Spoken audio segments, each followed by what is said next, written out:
If you want big juicy glutes, girl, and you want to know how I've built my hip thrust up to 140 kilos, which is a PB, then this one is for you, because you actually have to challenge your bloody glutes if you're wanting them to grow. And hip thrusts are one of the best and one of my favourite exercises for max glute growth, okay? So no more studio light weights, no more staying comfortable each and every week, and no more like feeling it in your arms or the wrong sort of places, because we need to be feeling the tension and keeping that tension in our glutes, okay? If we are wanting max growth and we want to lift bloody heavy. I'm Kristy and I'm a girlies online fitness coach, and I specialise in fat loss for women, but also helping them to build shape in their physique so they can feel toned, feel shaped, feel defined, and build the confidence that they bloody deserve and want in their skin. So pop me a follow on Instagram and make sure to subscribe to the channel before I get into it. And if you want more support with your hip thrusts or with that booty growth, girl, then I've popped my inquiry link for coaching down below in the description. And one of my clients actually said to me the other day that her life is made because she laid down on the floor and was dying of heat. She was like, if I die right now, at least I know my bum is round. And it is, I promise, very fucking peachy. We've worked hard. She's worked fucking hard. And she's done the right things with my support to grow from a flat pancake to a big peachy round bum that won't fit in a coffin if she does die from the heat. Yeah, I don't know why our conversation went to coffins. Okay, so first things first, when it comes to my hip thrusts, I actually have a coach, so she programs it all for me. But this is how we have worked towards this 140 kilo PB. So I have followed the same workouts for a good 5 months. When it comes to strength and when it comes to building muscle, you don't actually want to be changing your workouts willy-nilly, and you don't want to be changing them every couple of months. You want to get a really good amount of time focusing on the form, focusing on the time under tension, focusing on the progressive overload, so that you can lift heavier weights rather than always starting a workout plan, getting 4 weeks in, changing it. You just don't have enough time to see that growth and see that strength build.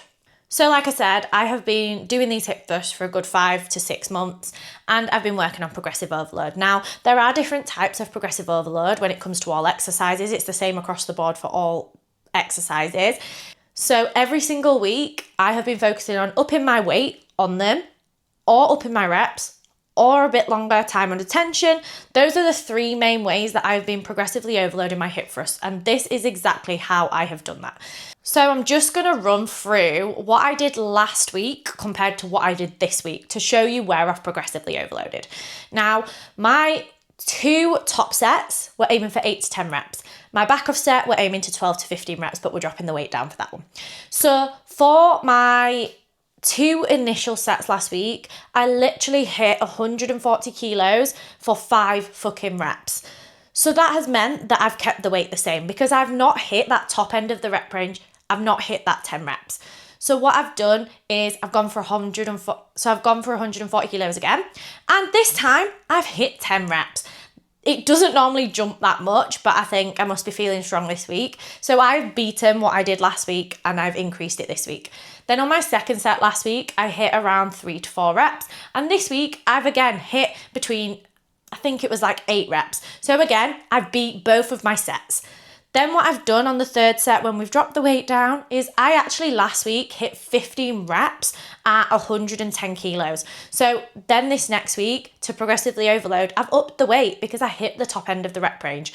So I went for 120 kilos and I only managed to hit 10 when I was aiming for 12 to 15. But the important part is that I went as hard as I could and stopped when I failed, ultimately, when my muscles were going to give up. So that is the progression from last week to this week. And I've been focusing on that each and every week to build up to this 140 kilo PB, which is the biggest PB and the most reps I've done at that heavyweight. So now, next week, because I've hit 10 reps, and then I think I hit 10 reps, I can't remember on the second set, I'll be upping the weight next week, which is very scary because I've been at 140 kilos for the past couple of weeks.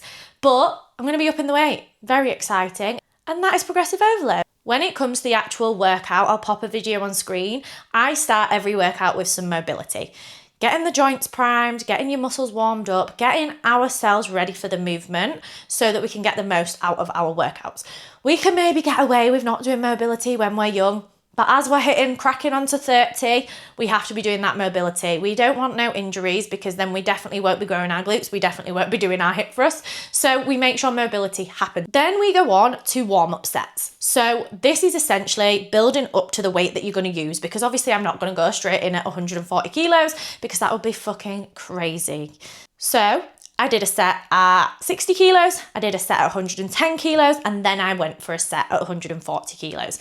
Those are my warm-up sets to build up to that weight. Now, my rep range is obviously, I'm aiming for 10, but for my 2 warm-up sets, I didn't actually go for 10. I think I went 8 reps on the first set where it's a bit lighter, then I went about 5 reps on the second set, and then obviously my working set, which was the first heavy set at 140, I went for the 10 reps. I'm also just going to run you through the form of a hip thrust. So you want your back to be nice and comfortable on the pad or on the bench or whatever it is that you're using so that you're not going to slip off.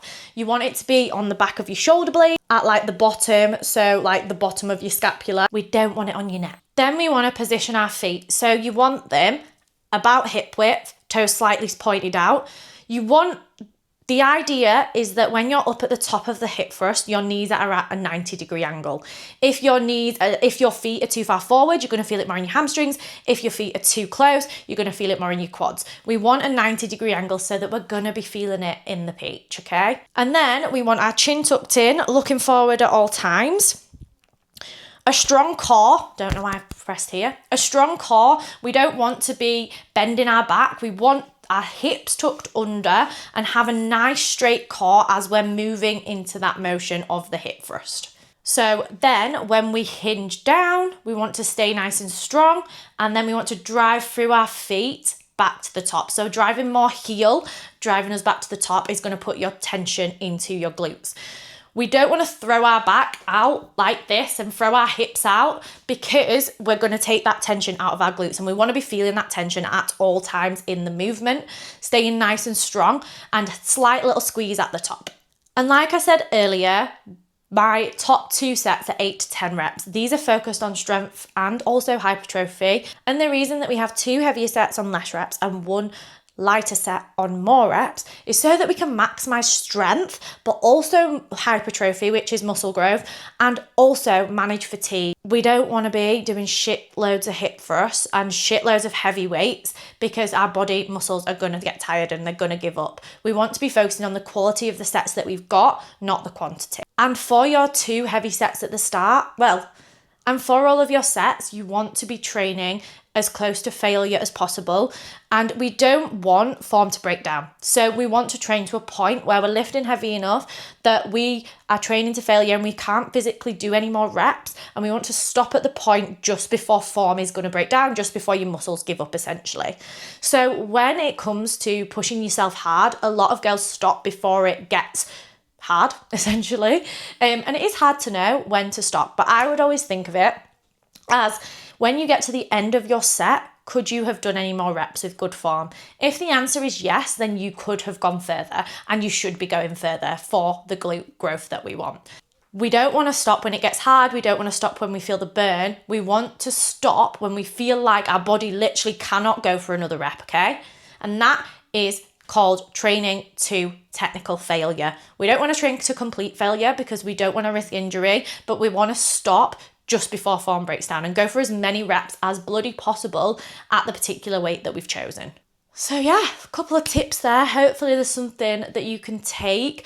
Obviously, when it comes to glute growth, nutrition is a massive part of that as well. You have to be eating in a calorie surplus for max gains because you need enough fuel to rebuild those glutes bigger and stronger. So if you're a girly in a calorie deficit and wondering why their glutes aren't growing, especially if you're doing all these things in your training, then it might be that you want to have a look at your nutrition and make sure that you are in a slight surplus. But yeah, I'm bloody proud of my 140 kilo hip thrust, bloody buzzing this morning, and your girl does not train in the morning, and this was a morning session. Mad. But yeah, 140 kilos, 10 reps, bring it on next week, what we're gonna bloody hit. Go grow your glutes, girls. Go get on with your hip thrusts. Take a few tips from this. And if you do want any more support with them, pop me a message on Instagram at KristyMegFitness. Or if you want some more personalised support to grow your glutes and help you with form on exercises, then the link to my coaching inquiry form is in the description below, and you can reach out, we can have a chat about you, your goals, and how we're going to make things work for you, and get you started. But yeah, have a stunning week.